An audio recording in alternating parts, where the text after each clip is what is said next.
Time now for the voice of the land on the Big Play Network with your hosts, Kevin Arnold and Always Positive Jay. Well, football season is here, and yes, it is time to talk all about the Cleveland Browns, the NFL, college football, even high school football, which is in week three already for Northeast Ohio high school football here. This is the voice of land right here on the Big Play and Be On Air podcast networks. I'm Kevin Arnold. Always Positive Jay to my left. Ryan Mosser to his left. We'll be joined by Hayden Grove to talk Browns, Jim Donovan, and more later on in this hour. Maybe it won't even go an hour. Jay was already trying to hint at me to make this a shorter one, so we'll see. We'll see how this goes. Kevin gonna put me on the spot, huh? Hey, man, this content. You gotta. Hey, when I see all three of my hosts yawning and it's just like contagious and yawning back and forth, I'm like, maybe we'll go a little shorter. Dude, today. I am so tired. I know. We all are tired, man. It's been a crazy last 2 weeks. Yeah. I'm on my 2-week countdown, guys. Yeah, before Getting married. I mean, you probably feel. I feel way more married than not married. It's Right. just like official. But I ain't gonna lie, we're both so unbelievably excited to go to Aruba. I cannot wait. Just sit back and. I hope you guys have been enjoying my little countdown pictures I've been putting to tease everybody else that you ain't going and I am. I avoid them. Thanks. I mean, They're great pictures, dude. they are great pictures, but guess what? I'm not going. You are. So You can always go if you want to, man. You're the only person stopping you is you and kids but and you lack pointed of to funds. is the But camera? that's all your fault. Well, I'm not getting into that. Yeah. So, the NFL. Maybe we should talk some sports. Maybe we should. We're already off to a flying start here on the Voice of Land, but we should start because the NFL starts tomorrow night as we go live and record on Wednesday. Kansas City hosting the Baltimore Ravens tomorrow night, and then you have Green Bay and Philadelphia on Friday in Brazil, and then the big Sunday of a lot of other teams getting going this coming Sunday with the Browns. You got to wait until 4:25, but hey, guys, you guys get the debut of Tom Brady as a color commentator. Ryan, just where is – I feel like this conversation has been had a lot this week, especially because it's game week. You're supposed to be excited, but where is your excitement level at? I mean, I'm excited for the season to start. I'm excited to see how Watson's going to play. I'm excited to see where all the pieces are going to fit together. I'm cautious, but optimistic and excited. I mean, until I see it, I feel like I don't know. So, yeah. This Jay. might be the most mysterious offseason I've ever seen in any team ever. It's like, I don't know what anybody looks like right now because nobody played in the preseason. Right. I didn't get to go to any training camp. It just feels like the most unknown that I'm waiting for. And I'm excited to just see what it's all about. We got a new offensive coordinator, new system. Let's see how that gels with Watson.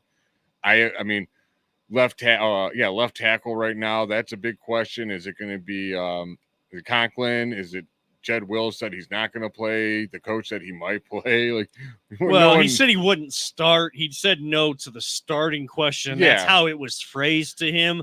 But in that regard, like he might come in if he has to. I'm over Jed Wills. He's Are you over really? Jed Wills. You know, Been over Jed Wills.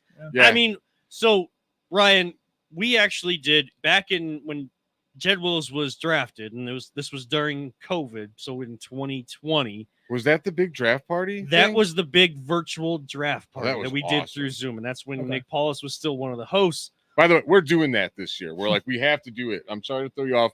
That was so much fun, and I finally have a damn Well, first round. Tell my pick. job that. Tell my job that because I have a feeling I'm going to be doing something else. Well, then you gotta like just butt in here and there and like just come in on your phone. Like, Oh yeah. I mean, if there's like a virtual link, absolutely, I'll definitely check in if I can. That's way far down the road. What's ahead of us is week one. But like you said, with Jed Wills, we did this virtual draft party, and when it came to pick 10 that night in the first round, like Jay was on, and he was the one that got Hayden Grove to come on and Cam Justice and all of these All was of the these first stars. time I ever learned that I can get guests. Yes, he has power, is what he learned that night. And we started chanting.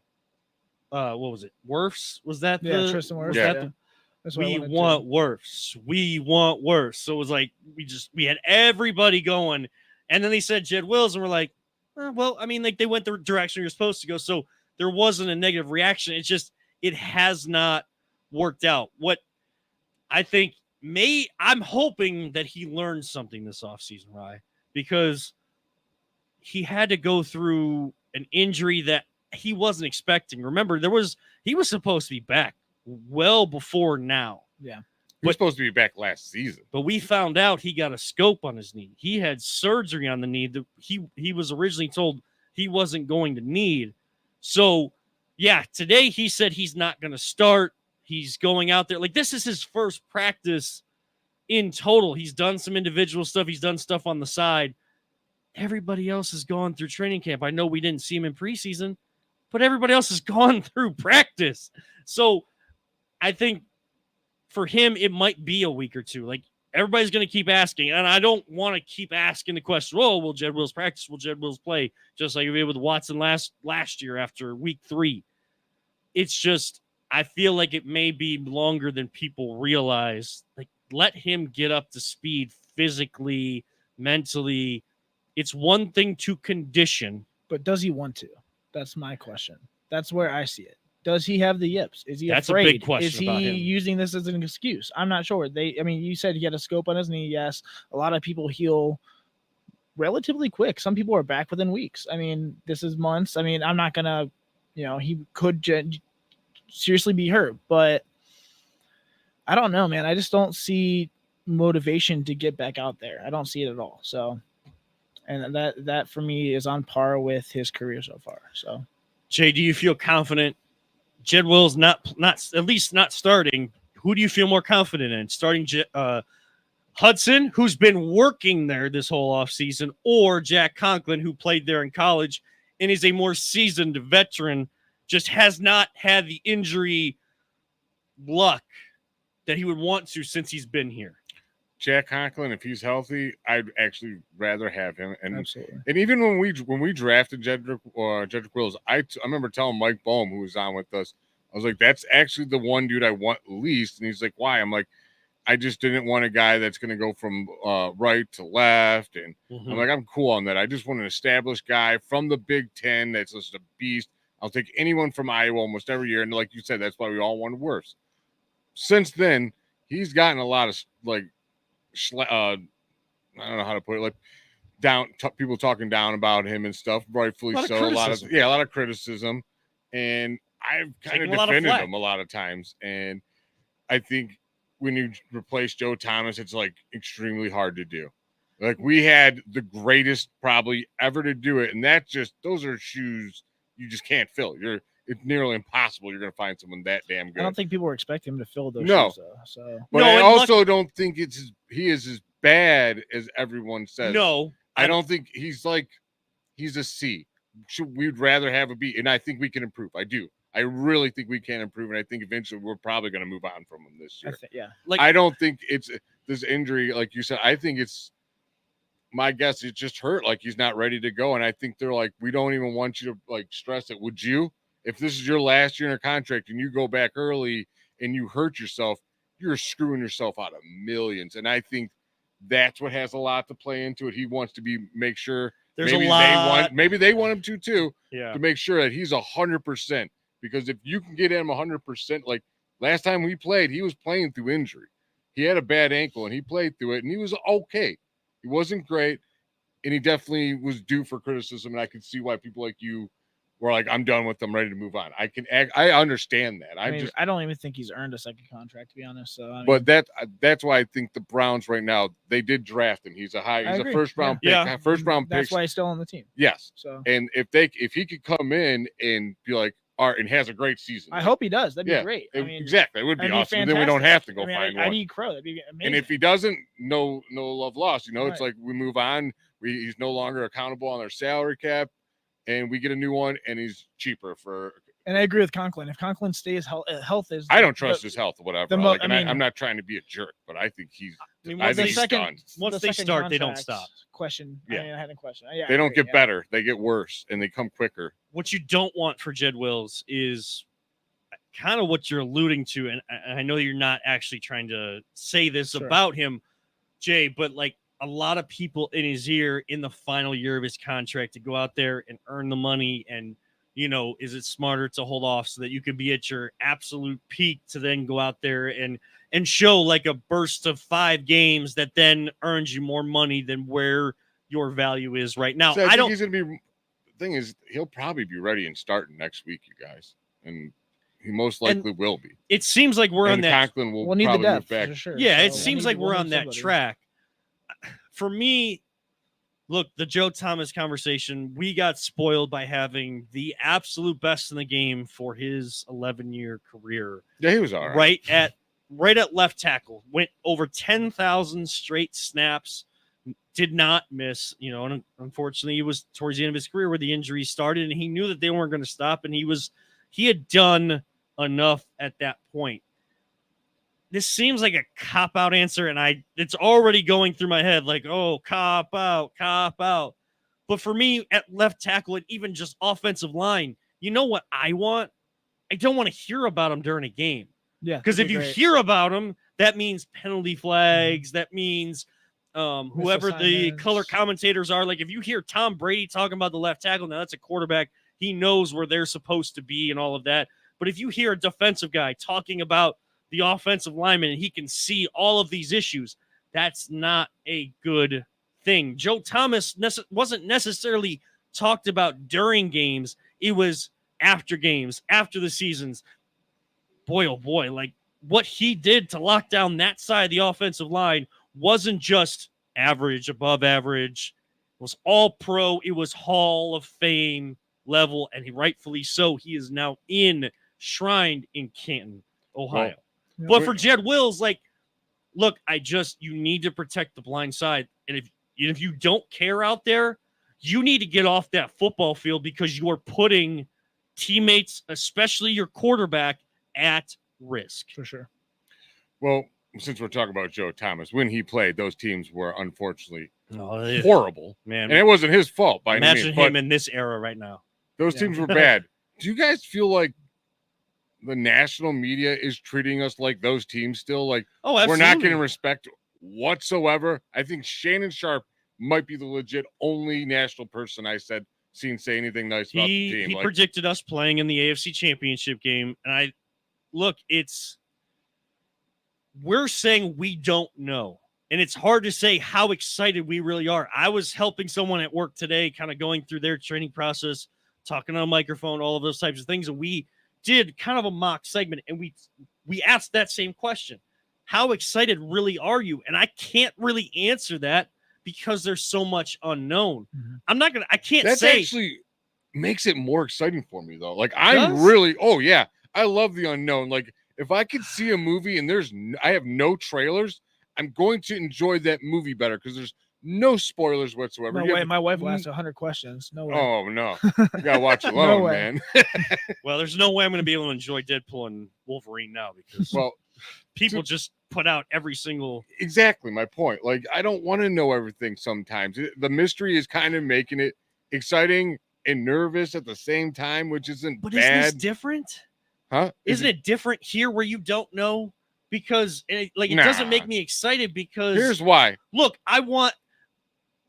the Kansas City Chiefs are the pinnacle. Like, and then in the NFC, it's the San Francisco 49ers. Like, you know what you're going to get, but you still don't know what can Patrick Mahomes pull out, what play can Kevin, Travis Kelce who's the other make? team you said besides the Chiefs? The 49ers. Did we beat them last year? We did beat With them. what quarterback? Back up. With Dorian Thompson-Robinson? Right. Or is it who's the other guy we had playing? I can't even remember. Can you tell me for They're a not fact even right on our now? team. Can you tell me for a PJ fact Walker. right now what Watson will be? No, but I could tell you he is better than what we were playing with last year. He's supposed to Maybe be. not better than Flacco. Maybe. I don't know. That is unknown. I do think he's better than. He needs to be. Damn it! better Who is Flacco. the other? PJ quarterback? Walker. Thank you, PJ Walker. He is better than PJ Walker. He was winning. Was he putting up their points that Flacco? No, but he was. Watson was winning. He really was. And then he got hurt, and that sucked. Right. But that's what I'm saying. I'm excited. Like, he might be really, really good, or he might just suck. But the unknown is what's exciting, man. Right now, I'm in between the here and now and the upside down in Stranger Things. Like, that's where I feel like a hamster on a wheel where we're just going around in circles. Well, the Browns will only be good if Watson's good, but look at their roster. This is Super Bowl caliber roster. The Browns can still be good even if Watson's just okay, though. They can be really good if Watson's just okay. So to your original question about the national media, do they see this team as one of those? Yes, they do, because they're acting like they know what Watson's going to be. They are trying to tell you, just because it's going to get clicks and we're going to react to it and everybody's going to quote tweet it and all of that. Browns fans are going to get up in their feelings. Browns Twitter's going to get in their feelings. They know that they're going to get the reaction by saying, I know for a fact right now, without seeing a game after this injury in 2024, when everybody says each season is different, everybody improves or can change how they play the next year after year after year, they are telling you that he is going to suck. I've been on this show, I don't know how many times. I just don't know. We've been extremely critical of him. Realistically, you don't know. Overcritical. Right. We weren't like just making things up. We just said what we saw and the facts with the facts. I'll tell you right now, no one knows what this dude's going to do next year. He can be great. They changed this offense to cater to everything he has. No excuses. They brought in Dorsey, who worked with Cam Newton and Josh Allen, and it's shown that he's had great success with those guys. So. They brought their second receiver at the start of last year was Donovan Peoples-Jones. He doesn't even have a job right now. Our second receiver is Judy. We got Njoku coming back. We got our defense is back, which is amazing and probably even better now with the upgrades at linebacker and a couple more spots in defensive tackle. Like, this season could be an amazing season, Kevin, or a heartbreaking season. And unfortunately, we've been the fact that we could be either is what I'm saying is what's exciting to me, because we can be like we literally have the ceiling of like a 13, 12-win team. We have the floor of like a 6-win team, but we're no longer like, are we even gonna win a damn game? I mean, the hope is always there, and we're going to watch because of that. Like, the Browns bring the intrigue, no matter if it's good, bad, indifferent, ugly, whatever. Before we continue, I do want to mention our friend Jared Bates, Fatty from Illegal Ham to the Face, plus doing a lot of stuff. I think he's He started another show. Yeah, but I don't want to, like, if that's I'll not let him official. bring that, Yeah, we'll let him bring that up. But he comments on Facebook, and I swear I did not see this comment, Jared, before you said this. He literally said during our left tackle conversation, he said, "Is it because Jed is the first left tackle since our Hall of Famer? We have been so spoiled with Hall of Fame left tackle that any other can't compare." I literally said almost the exact wording. And I didn't see this comment before. I just thought that was funny. So, but yeah, I mean, left tackle, that's a question mark. You want that to be solidified so that we get, look, all of the rust conversations, the excuses for the quarterback, which goes back to Baker Mayfield, now into Deshaun Watson. No excuses, no anything outside of the expectation is to win. With this roster, the talent that they have put around you, they have set Deshaun Watson and the Browns, the front office has set him up for success. Kevin Stefanski and his coaching staff decided to move on from an offensive coordinator and have made changes around that offensive coaching staff. Is he calling the plays still? Sure, but that's what he's known for. I think there's enough conversations during a week between an offensive coordinator and a head coach. When you have a plan, you have a script of plays, and you have a collection of plays you feel confident in, both of them would be calling very similar plays. Are they calling them in the same situation? Look, week one's going to tell you a lot, and then they have those conversations. Look, I probably would have done this, and you got to have those tough conversations to be a great team. They have put everything together to be a great team. Mm-hmm. I totally understand, Jay, the excitement you get from the unknown. I don't feel it. I'm not even down in the dumps though either. Like I am so in between. I'm literally on the fence. Like I literally don't know which side to go to because there is so much unknown in that. Mentioning unknowns, we got a surprise. That scares me more than At excites any me. given point during the season, we're going to get a surprise, like a Christmas gift in the name of Nick Chubb. And there's another unknown. Are you not excited to see Nick Chubb come back? I'm Everyone's always excited to see him excited. come back. I mean, the thing you'd be most excited about is the defense, though, right? I mean, I can't wait. I cannot wait to watch Myles Garrett again. He just makes me happy as a Browns fan. Ryan, did you really see them as the number one defense last year as they were ranked statistically with the issues on the road? I mean, they were up there. I thought the Saints had a good defense. I thought the Bills have a pretty good defense, but I think that there's not really many holes on this defense right now. Our defensive line is definitely the best, I think, in the NFL, or at least top 2 or 3. I think our secondary, they're mean, they're hungry, they like to talk their talk, and they back it up. And I think, we definitely, if not have the top 3 best corners in the league, we're up there with anybody. So I think there's a lot of excitement that comes with this defense and a lot of expectations as well, though. So I just they need to play well, and I think they will. So it's all about health. Yeah. If they stay healthy, they're going to be an elite defense. Best, I don't know. I'm not going to sit there and argue who's the best and not the best. I could sit there and pull out stats and tell you this one's the best because of this or this guy's the best. No, but they're one of the best. That's we know for sure. And if they stay healthy, they're a more formidable bunch. Not to mention, they were really good last year. This is their second year in this system. Mm-hmm. So he's going to imply even more stuff for them and stuff. So, you know who I'm excited to see? MJ Emerson. Yep. I was going to say Love that too. him. That's so Like, fun. Like, I don't know what it is about it. Like, we know Denzel is like a guy you don't throw at. He's going to lock you down. Like, he has shown that. Denzel might be the most underappreciated. I Browns think he player is on the because he team. doesn't get talked about enough among the top cornerbacks in the entire league. Yeah. MJ Emerson has, like, he does it kind of quietly, though, does Denzel. But he's a bulldog. he is mean. a bulldog. Yeah.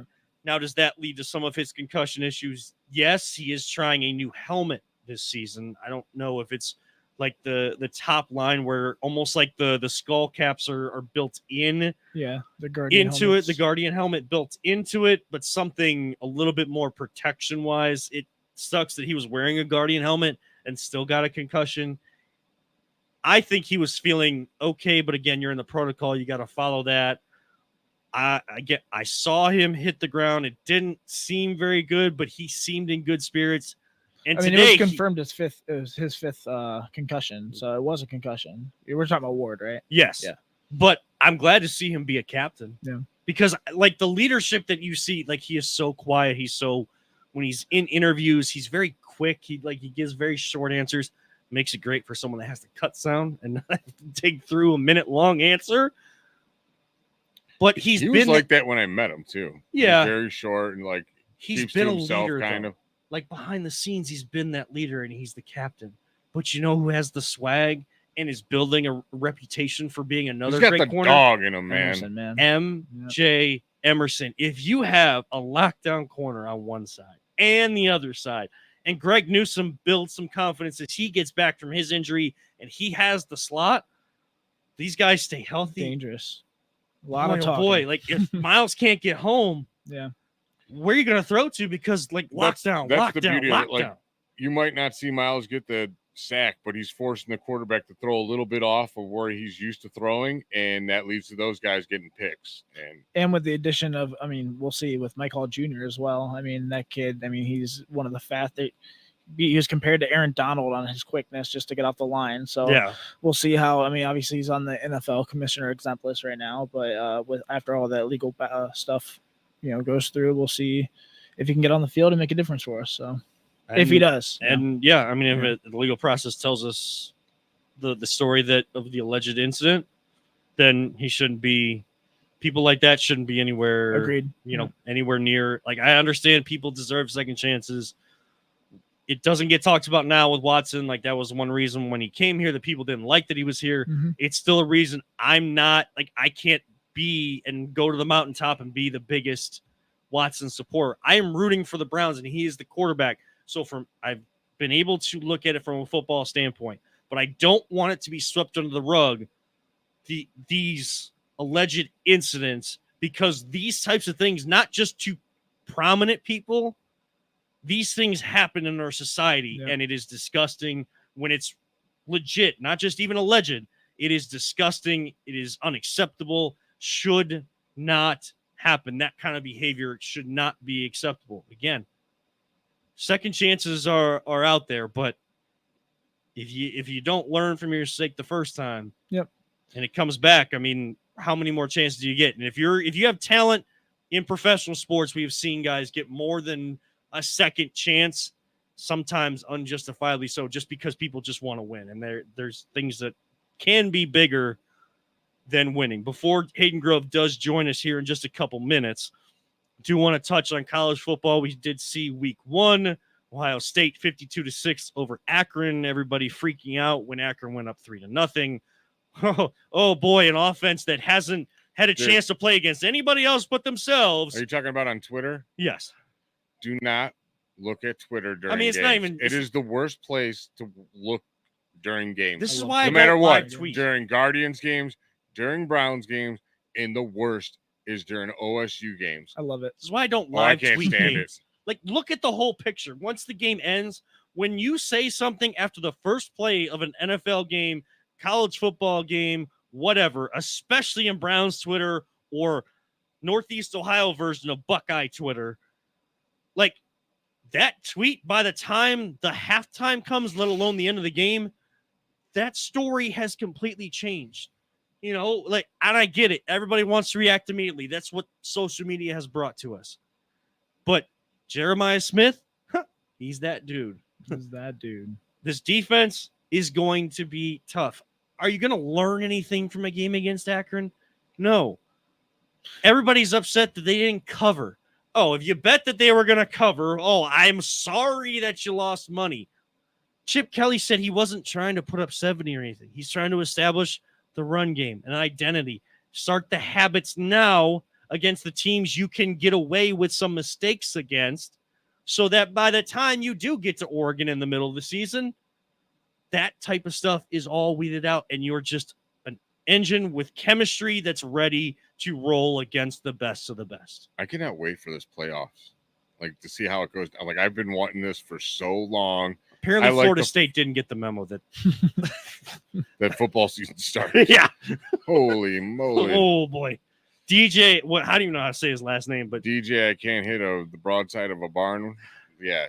I mean, I don't want Sorry, to. I'm not a Florida State fan or once a Clemson I'm not a fan. fan of any team outside of, like, Ohio State, Cleveland, and Cleveland. This, you know what I mean? I mean, Cleveland State's undefeated since 1964. So, Boom.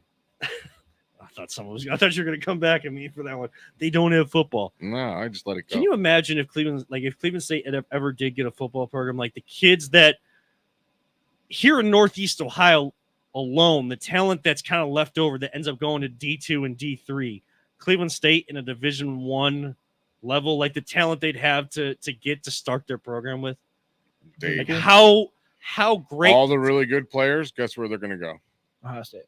Well, yeah, I know They're that. going to end up looking just like Akron. Probably not even as good as Cleveland Akron. State would be FCS. They wouldn't even be FBS. Yeah, maybe they'd do good there, but I'm just saying, like, I'm trying to prop Northeast Ohio football talent, and you just completely. I agree, crapped but on it. it's just all the really good ones go to Ohio State. Except for Trey McNutt, who's going to Oregon. But He's a traitor. Hey, you know you can't. I'm joking. He's probably This a isn't- good kid. This isn't Pokemon. You know you can't catch them all. Yeah, want to. exactly. I would like to, yes, but there's only so many spots, and look, Quinn Ewers is, and I love that he's still calling it that school up north when they face off against that school Does up he? north. Yeah, he does. That's yeah, awesome. yeah, but look, Once a Buckeye, always a Buckeye. he was there for money. he wasn't going to get a chance, and he is one of those top quarterbacks, and he took advantage of the transfer portal and went and found a starting job in Texas. There's plenty of guys like that, you know, if they don't get an opportunity here, they're going to transfer. That's just going to happen. And then you can bring in someone else to replace. this whole new era and world of college football. I love it. It's amazing. Did you see what Nick Saban said on College Game Day? Yeah. And yeah, You almost broke the internet. yeah, I think he did kind of break the internet with that. He was saying how they're talking about these $20 million rosters, like you're paying for these guys to come here now. Graduate transfers, guys in the transfer portal, not just recruits out of high school, but guys that aren't getting what they thought out of the first program they decided to go to, and they're spending all this money. He's like, you can talk all about $20 million rosters, but if you don't pay the right guys, you're SOL. Sure. But he literally said, Yeah, I know. It's hilarious. yeah, he basically pulled a Pat McAfee. Pat McAfee might be rubbing off on Nick Saban. I like Nick Saban, the commentator. I mean, he literally was shirtless, rubbing all over him, like hanging on him. Yeah. I'm like, poor Nick Saban. I felt so bad for him.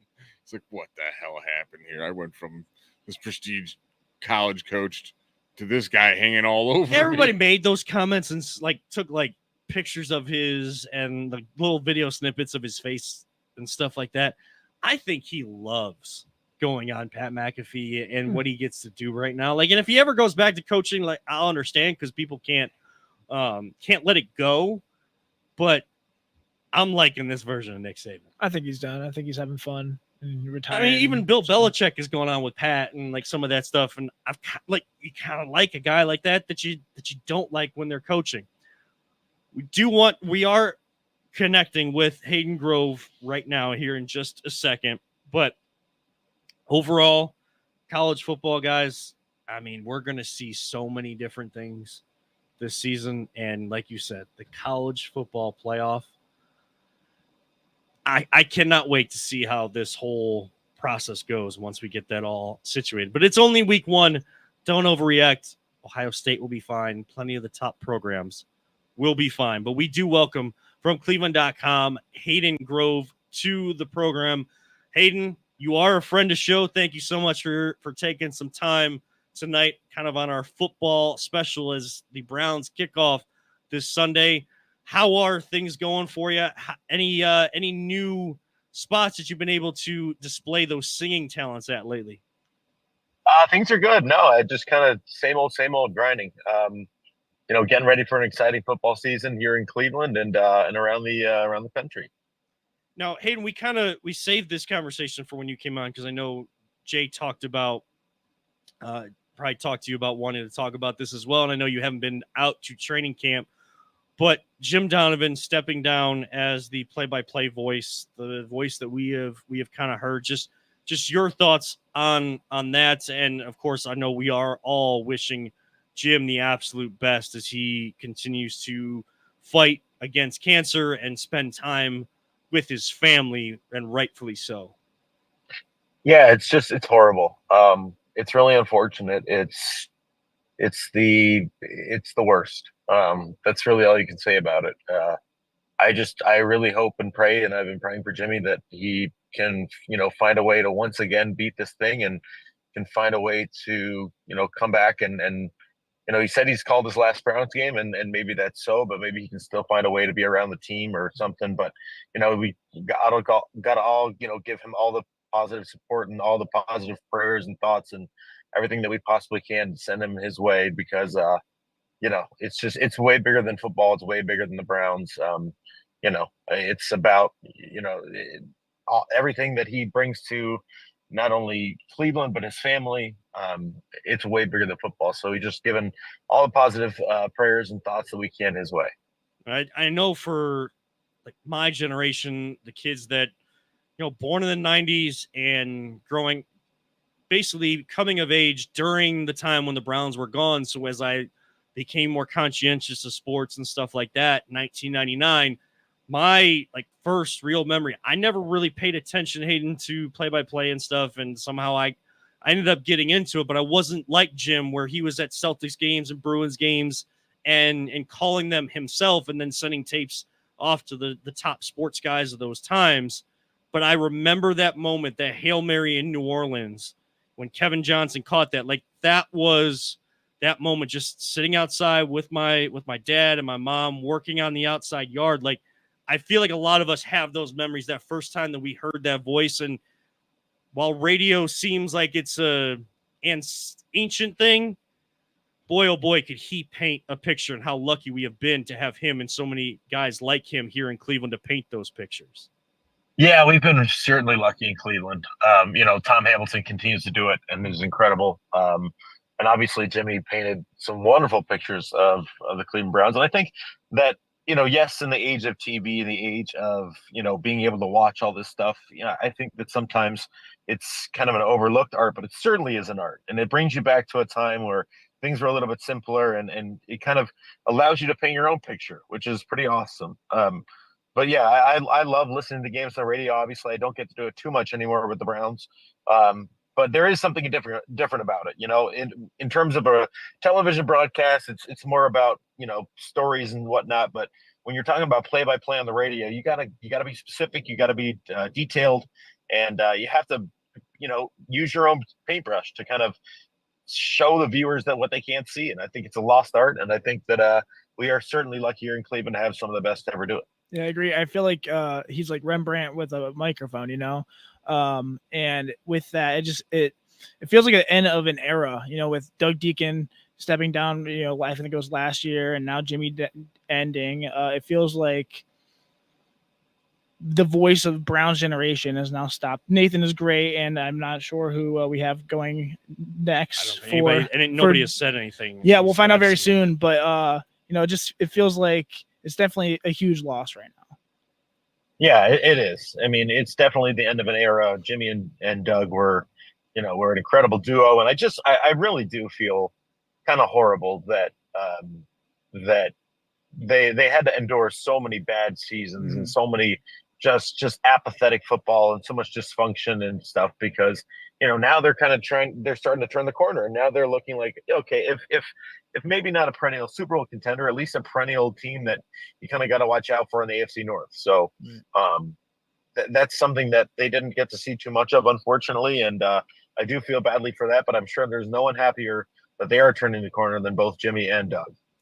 Being in the media, sports media, do you have any stories or run-ins with Jimmy that you'd want to share with us at all? No, Jim, but nothing specific. Jimmy was just always very kind to me, and always, took an interest in my in what I was doing, both at Cleveland.com and in music. He would often mention some songs that he really liked, and he'd ask me if I would do them or whatever.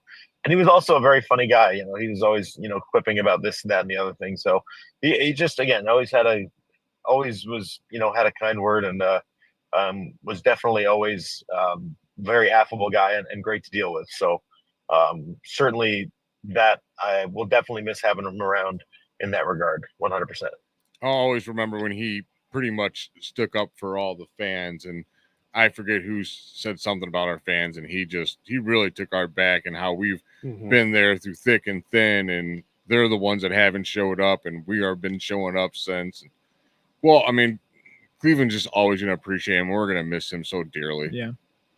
Oh yeah, Cleveland. I mean, he loves Cleveland. He loves the city. He loves the fans, because that's who have made his career, for lack of a better term. I mean, if people weren't listening, then he doesn't have a job. So, and he's been there. He's been through the downs, and he's been through everything that's gone on with the franchise. And he knows that the fans have been there through, hell and high water. It doesn't matter. They're always out there. So Jimmy was the first one to stick up for the fans, and as he should, and as he was more than willing to do, which is awesome. So. And that goes for him. That goes for a lot of Cleveland. I think sometimes these guys get kind of they do work for the teams, and they can kind of get caught up in that. But if things weren't going well for the Browns, he wasn't one to sugarcoat it. He wasn't one to say how great things were. He just wanted to keep it real. So that's definitely appreciated as well. Guess what? He missed it.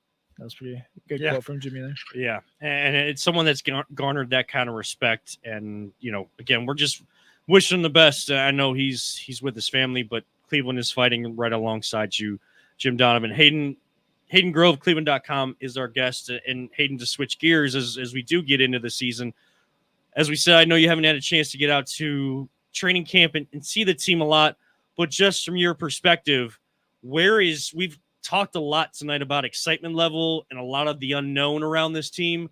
Where is your excitement level going into this year? What do you expect this NFL season for the Cleveland Browns? I wish I had a better answer for you, man. I think it's so up in the air. I really do. That's where we've all been. That's where we're all at tonight. Yeah, I think that when you look at the roster, I really do think, yet again, for maybe the fourth year in a row, it's the best roster they've had, right? This is the best roster we've seen since '99. I think you look at the offensive line, they're pretty set in that regard. Yes, like Jed Wills might be, out week one, but I think DeJuan Jones can do a fine job. You look at the wide receivers, you added Jerry Jeudy to a group that was already pretty good last year. David Njoku and Jordan Aiken. David Njoku had a, borderline Pro Bowl year last year, and I think he's even, apt to have a better year this year. Jordan Aiken's, backing him up. And then Nick Chubb, hopefully you get him back at some point very soon. But even then, Jerome Ford, Deontay Foreman, I think there's some nice opportunities for them there. It's all about the quarterback. It really is. I think that is the biggest what if. That is the biggest weakness. That is the biggest unknown of this team. Defense last year was number one in the league. I think they only got better, adding some of the guys that they added this offseason. But it's all about the quarterback. We know that. We saw how well Joe Flacco played and how good the team was when he played well. And we don't know what Deshaun's going to give them.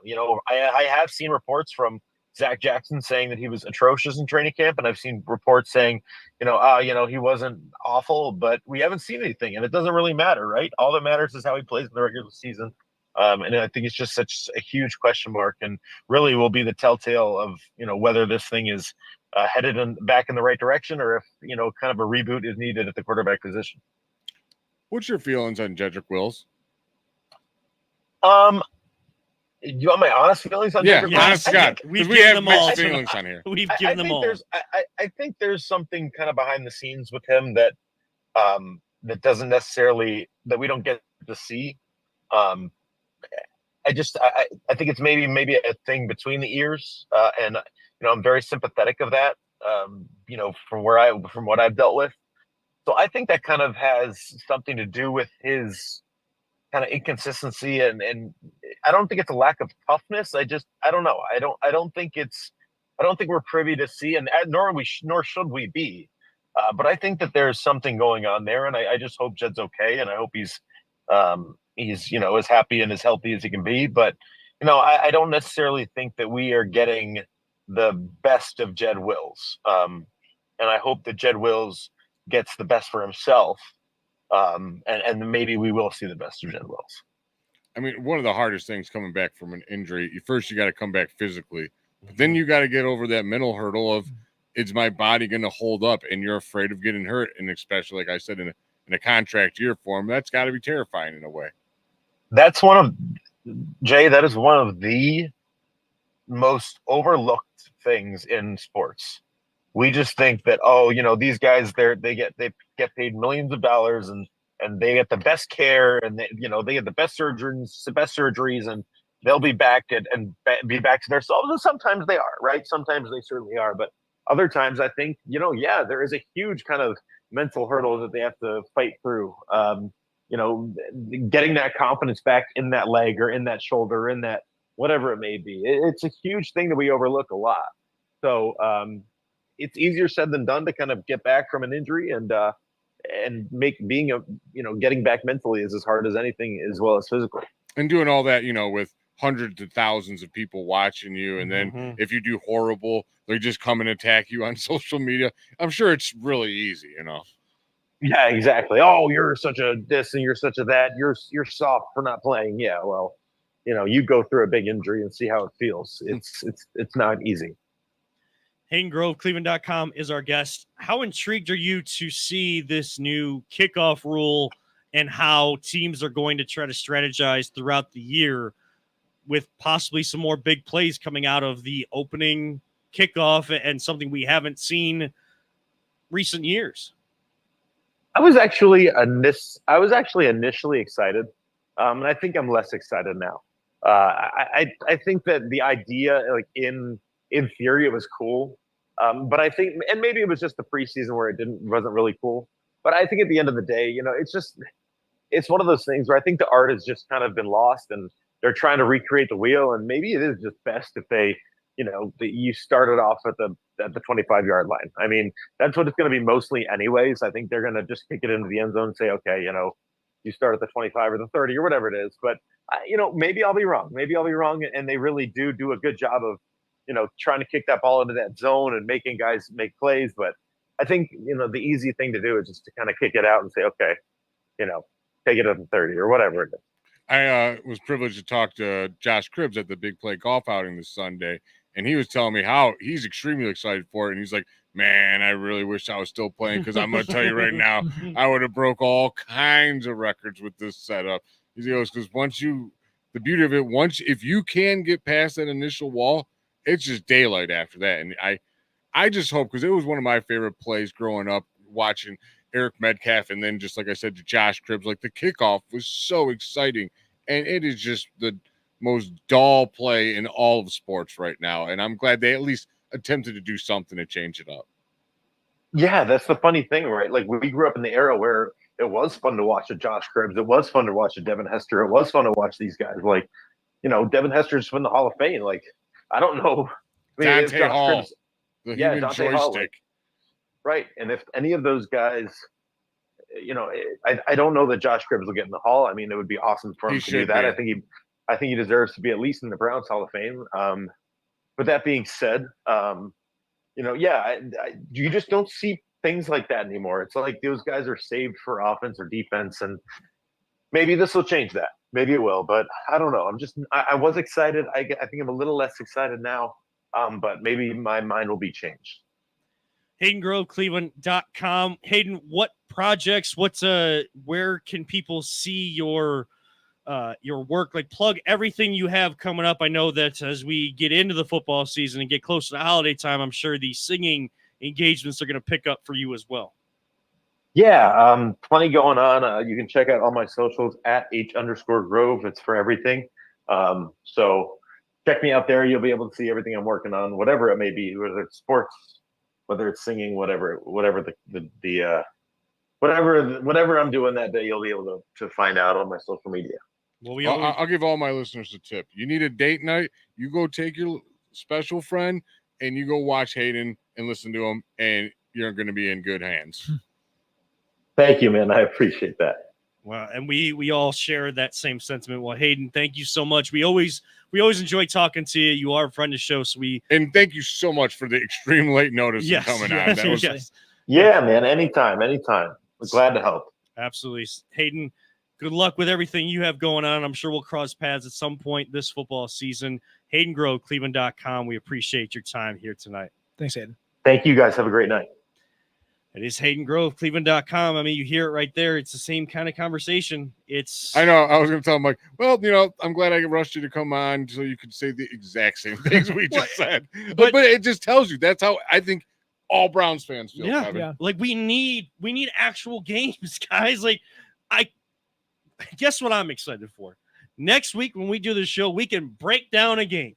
We can break down the X's and O's when guys have to play. This isn't preseason where you can sit them out and everything like that. We can break down these games. I can't wait. I cannot wait. Like, and we get a Thursday night game with like two good teams. Like, if they're normally garbage, prison inmates don't want to watch games. I don't know if we'll be watching that game tomorrow. Oh, I can't wait. I cannot. I love, like, football to me, Kevin, is your soccer, man. I get excited for pro football like no other. I'm excited for fantasy football. So yeah, I'm ready. I definitely did my draft yesterday. Kevin is now in the underground league I run, and I'm in 9 leagues. So. 9 leagues. I'm in leagues where I have my college players as teams. All right, and Field I'm addicted Yates. to Field Yates in 16. Did you see what happened to Field Yates when they were trying to set their draft order for one of his 16 dislocated his shoulder, didn't he? Dislocated his shoulder. They were doing like a combine to get like the fastest, like the times would then dictate where you drafted and everything. One question for you guys, because I wholeheartedly trust this, but would you trust your significant other to draft for you? I would. Yep. No. I've made my wife do plenty of leagues, so yeah, I think. I mean, Tiffany watches absolutely zero sports, has absolutely zero interest in them, but she'd probably just auto pick for me. I'd be like, yeah, just auto pick. So most likely, I like. She'd be the person I'd want to I do my don't March trust Madness auto bracket. pick, so wouldn't trust her. And that's I would want her to do my March Madness bracket. Just random teams. because it's the people that don't know a lot, and they either go with the, the sore colors. subject, Kevin. Yeah, it's sore subject for me. I'm like, I brackets. still owe you wings for that, but Yeah, you do owe me wings, and now you got to watch Jaws. So I pay bring- up and watch away. I bring that question up because in about 10 minutes, Jana's going to be drafting for me in my one of two. I would leagues trust this Jana. year.